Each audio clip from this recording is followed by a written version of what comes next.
Hi students, അപ്പോൾ ഇന്നത്തെ problem ഫെബ്രുവരി 2025 model exam എട്ടാമത്തെ പ്രോബ്ലമാണ്. If limit X tends to 2 X raise to N minus 2 raise to N divided by X minus 2 is equal to 80 find N. ഇത് ഒന്നാമത്തെ question. അപ്പോൾ നമുക്ക് എന്ത് ചെയ്യണം? ഇതിൻ്റെ ഫോർമുല നമുക്കറിയാലോ. എന്താ formula? Limit X tends to a x raise to N minus a raise to N divided by X minus a is equal to n into a raise to N minus 1. അപ്പോൾ ഈ formula ഓർത്ത് വയ്ക്കുക. അപ്പോൾ ഇനി നമ്മുടെ problem നോക്കാം. നമ്മുടെ പ്രോബ്ലത്തിൽ limit X tends to 2 ആണ് വരുന്നത്.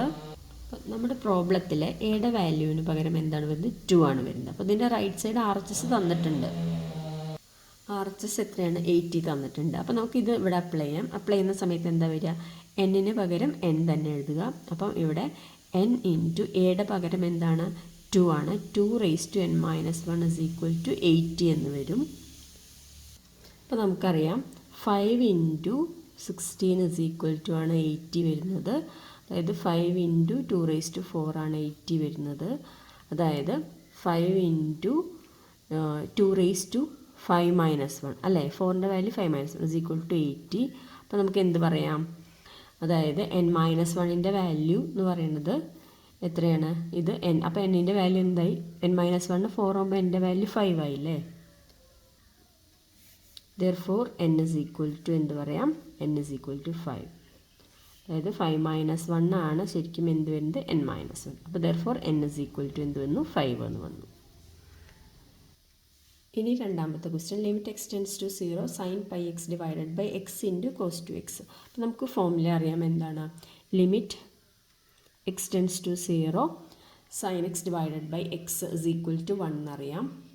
അപ്പോൾ ഇതിനെ സ്പ്ലിറ്റ് ചെയ്ത് എഴുതുകയാണ്. എന്താ ചെയ്യുന്നത്? Limit X tends to 0 sine pi X divided by ഒരു എക്സ് അങ്ങനെ എഴുതി into 1 divided by cos two x എന്ന് എഴുതി.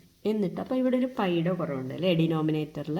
അപ്പോൾ എന്താ ചെയ്യുന്നത് പറഞ്ഞാൽ പൈ കൊണ്ട് ഡിനോമിനേറ്ററിൽ മാത്രം മൾട്ടിപ്ലൈ ചെയ്യാൻ പാടില്ല, ന്യൂമറേറ്ററിലും മൾട്ടിപ്ലൈ ചെയ്യാം. അപ്പോൾ എന്താ വരിക? Limit X tends to 0 pi multiply ചെയ്തേ pi into sine pi X divided by pi X. ഇപ്പോൾ എന്താ ചെയ്തത്? ന്യൂമറേറ്ററിലും ഡിനോമിനേറ്ററിലും പൈ കൊണ്ട് മൾട്ടിപ്ലൈ ചെയ്തു ഇൻറ്റു 1 ബൈ കോസ് 2x. ഇനി എന്താ ചെയ്യുക? ലിമിറ്റ് അപ്ലൈ ചെയ്യാണ്.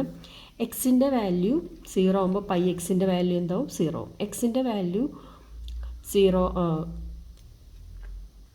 0 ആകുമ്പോൾ എക്സ് 0 ആവുന്ന സമയത്ത് എക്സ് 0 ആകുമ്പോൾ 2xും എന്തായിരിക്കും? 0 ആവും. ഓക്കെ. ദെൻ കോസ് 0ൻ്റെ വാല്യൂ എന്താണ്? 1 ആണ്. അപ്പോൾ കോസ് എക്സിൻ്റെ വാല്യൂ 0 ആവുന്ന സമയത്ത് കോസ് 2xൻ്റെ വാല്യൂം എന്താവും? Cos 2x equal to cos 2 into 0 അല്ലേ? Cos 2 into 0 that means cos 0. അതിൻ്റെ വാല്യൂം എന്തായിരിക്കും? 1 ആയിട്ട് മാറും. അപ്പോൾ ഇതിൽ പൈ കോൺസ്റ്റൻ്റ് ആണ്. അപ്പോൾ ആദ്യം പൈ എന്ന് എഴുതി. അപ്പോൾ പൈ എന്ന് എഴുതി. Then limit sine pi X divided by pi X. Limit split ചെയ്യാണ്. Pi X tends to 0. Okay. X tends to 0 അല്ല, pi X tends to 0 into next 1 divided by limit split ചെയ്ത് എഴുതാമല്ലോ. X tends to X 0 ആകുമ്പോൾ 2xും എന്തായിരിക്കും? 0 ആയിരിക്കും. Limit 2x tense to 0 cos 2x എന്ന് വരും. ഇങ്ങനെയാണ് സ്പ്ലിറ്റ് ചെയ്ത് എഴുതുന്നത്. അപ്പോൾ കോസ് 0ൻ്റെ വാല്യൂ 1 ആണ്. അപ്പോൾ ഇവിടെ എന്തെഴുതി? പൈ ഇൻറ്റു ദിസ് വാല്യൂ എന്തായി മാറി? 1 ആയി മാറി. 1 ഇൻറ്റു 1 ഡിവൈഡഡ് ബൈ 1. അപ്പോൾ ഇസ് ഈക്വൽ ടു ആൻസർ എന്താ വരുന്നത്? പൈ.